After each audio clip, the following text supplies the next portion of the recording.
Hello guys, welcome again. आज हम explain करने जा रहे हैं मार्वल सीरीज की आई लेटेस्ट मूवी ब्लैक पैंथर 2। कहानी की शुरुआत वकांडा के एक लैब से होती है, जहां वकांडा के राजा किंग टिचाला की बहन सूरी टिचाला को कोई बीमारी से ठीक करने के लिए एक सिंथेटिक बूटी बना रही है, लेकिन उसमें वह सफल नहीं हो पाती है। सूरी वह सिंथेटिक बूटी बनाने में और भी प्रयास करती है। इससे पहले उसकी माँ रामुंडा आकर खबर देती है कि टिचाला अब इस दुनिया में नहीं रहा। नेक्स्ट सीन में दिखाया जाता है कि किंग टिचाला का अंतिम संस्कार वकांडावासी वहाँ के रीति रिवाजों से कर रहे हैं। वकांडा के रीति रिवाज के अनुसार जब किसी की अंतिम विदाई होती है तो उसे पूरे हर्षोल्लास और खुशी खुशी विदा किया जाता है। किंग टिचाला की अंतिम विदाई में वकांडा के सभी कबीले के राजा शामिल होते हैं। अब धीरे धीरे यहाँ का समय बीतता है और एक साल बाद दिखाया जाता है जहाँ वकांडा की राजगद्दी पर महारानी रामुंडा शासन कर रही थी। अगले सीन में महारानी रामुंडा को यूनाइटेड नेशन जेनेवा में दिखाया जाता है, जहाँ कई बड़े देश के रिप्रेजेंटेटिव उपस्थित हैं और कई महत्वपूर्ण विषयों पर चर्चा हो रही है। यहाँ सभी देशों का मानना था कि अगर वकांडा अपना यूरेनियम हमें दे तो हम उसे अपने देश की सुरक्षा में लगा सकते थे। लेकिन यहाँ महारानी रामुंडा काफी गुस्से में थे, क्योंकि महारानी रामुंडा को पता होता है कि कुछ देश की बुरी नजर उनके यूरेनियम पर पड़ी है। तभी हमें वकांडन आउटरीच सेंटर दिखाया जाता है, जहां कुछ घुसपैठिए घुसकर यूरेनियम को चोरी करने का प्रयास करता है, लेकिन वहां की सेना डोरा मिलाजे उसे पकड़कर यूएनओ में पेश कर देती है। ये सब देखकर वहां बैठे लोगों की बोलती बंद हो जाती है। इधर महारानी रामुंडा साफ इनकार कर देती है अपने देश से यूरेनियम देने के लिए और चेतावनी देती है कि अगर अगली बार इस तरह का हरकत हुआ तो वकांडा भी चुप नहीं बैठेगा। अब यहाँ से नेक्स्ट सीन अटलांटिक ओशियन जाता है, जहाँ पर कुछ लोग वाइब्रेनियम को ढूंढने के लिए काम कर रहे हैं। इन्होंने वाइब्रेनियम को ढूंढने के लिए एक ऐसा मशीन बनाया है जो ठोस तरल गैस कहीं भी वाइब्रेनियम को पकड़ सकती है, जैसे मेटल डिटेक्टर से मेटल को पकड़ा जाता है। क्योंकि मशीन का ड्रिलिंग वाला पार्ट ड्रिलिंग करते समय टूट जाता है, इसलिए दो इंजीनियर उसे ठीक करने के लिए समुद्र के गहरे पानी में जाते हैं, जहाँ पता चलता है कि वह वाइब्रेनियम से टकरा कर टूटा है। अब इन लोगों को वहाँ वाइब्रेनियम मिल जाता है, लेकिन तभी वहाँ अचानक कोई चीज आती है और दोनों को मार देती है। इधर सीट के ऊपर भी एक हिप्नोटाइज करने वाला म्यूजिक सुनाई देता है।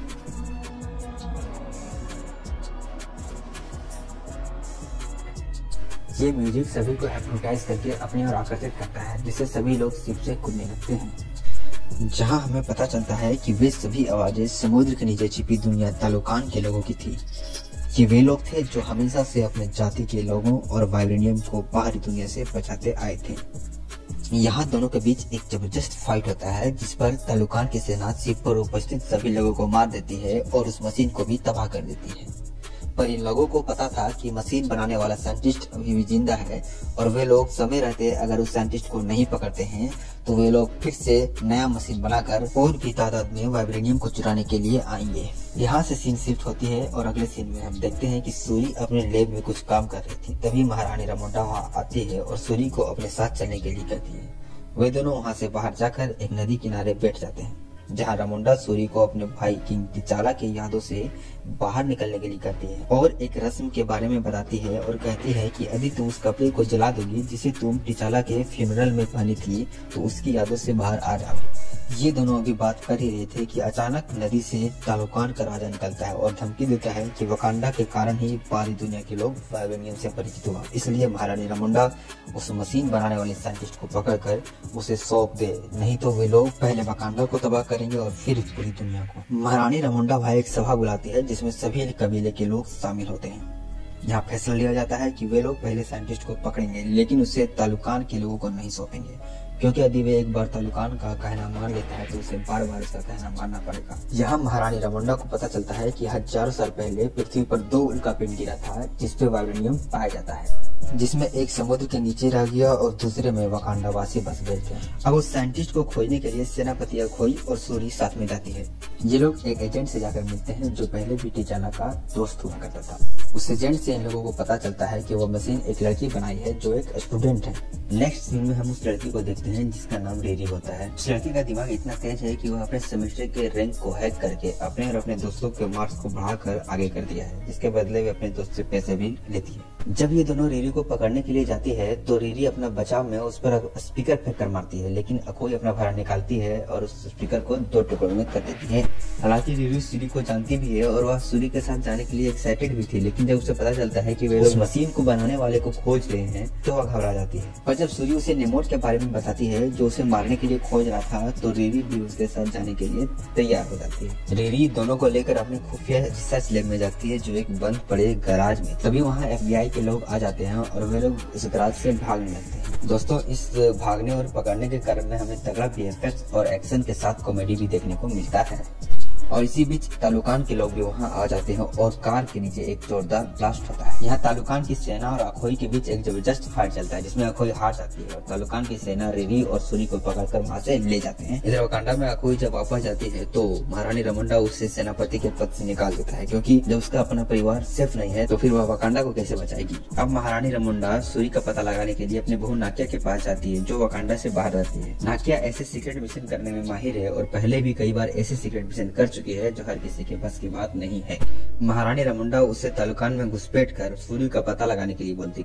इधर सूरी को दिखाया जाता है जो समुद्र के नीचे एक गुफे के अंदर थी, जहां उसे पता चलता है कि नेमोर 16वीं सेंचुरी से अभी तक जिंदा है और उनके वंशज भी पहले मनुष्य ही थे। यहाँ नेमोर का पास्ट लाइफ के बारे में दिखाया जाता है। नेमोर के माता पिता अपने कबीले के साथ समुद्र के किनारे रहते थे। बाहरी आक्रमणकारी इनके कबीले को धर्म परिवर्तन करने पर मजबूर किया, पर जब इन लोगों ने धर्म अपनाने से इनकार किया तो वे लोग इन लोगों को एक गंभीर बीमारी देकर चले गए और बीमारी धीरे धीरे पूरे कबीले में फैलती गई। कबीले का पुरोहित इस बीमारी को ठीक करने के लिए एक जड़ी बूटी को पिलाता है जिससे बीमारी तो ठीक हो जाता है, परंतु वे लोग हवा में सांस नहीं ले पाते हैं। इसलिए इनके कबीले के लोग धरती को छोड़कर समुद्र में बस जाते हैं। उस समय नेमोर अपने माँ के पेट में होता है और वह समुद्र के नीचे जन्म लेने वाला पहला बच्चा होता है। नेमोर बताता है कि उसके पैर में जन्म से पंख लगा है और वह हवा में भी उड़ सकता है।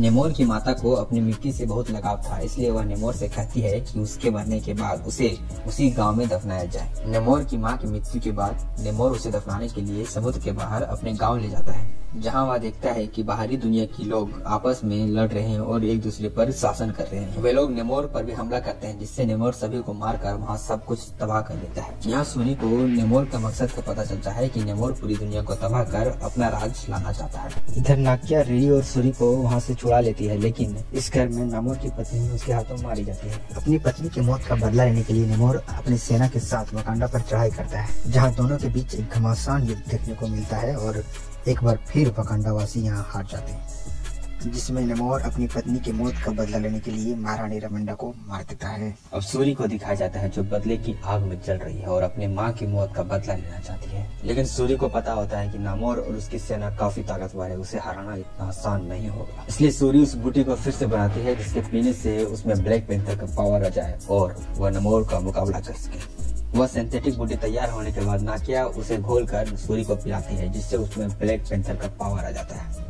अब सूरी अपनी सेना के साथ नेमोर राज्य पर चढ़ाई कर देती है। सूरी जानती थी कि नेमोर बिना पानी के ज्यादा देर तक सांस नहीं ले पाएगा, इसलिए वह नेमोर को अपने शिप में बैठाकर समुद्र से दूर किसी रेगिस्तान में ले जाती है, जहाँ इन दोनों के बीच एक्शन से भरपूर एक जबरदस्त फाइट देखने को मिलता है। फाइट के अंत में सूरी नेमोर को हरा देती है और उसे मारने वाली होती है, लेकिन उसे याद आ जाता है कि उसका भाई टिचाला एक नरम दिल पैंथर था और सूरी भी अपने भाई की तरह ही बनना चाहती थी, इसलिए वो उसे माफ करती है। इस घटना के बाद नेमोर भी अपने आप को बदल लेता है और वह अपना राज्य वकांडा के अंदर रहकर चलाने के लिए तैयार हो जाता है। दोस्तों, अगर आप इस चैनल पर नए आए हैं तो चैनल को सब्सक्राइब करें, क्योंकि मैं आपके लिए लाता हूँ ऐसे ही शानदार वीडियो। तो दोस्तों, हंसते रहें, मुस्कुराते रहें और लेते रहें जिंदगी का मजा।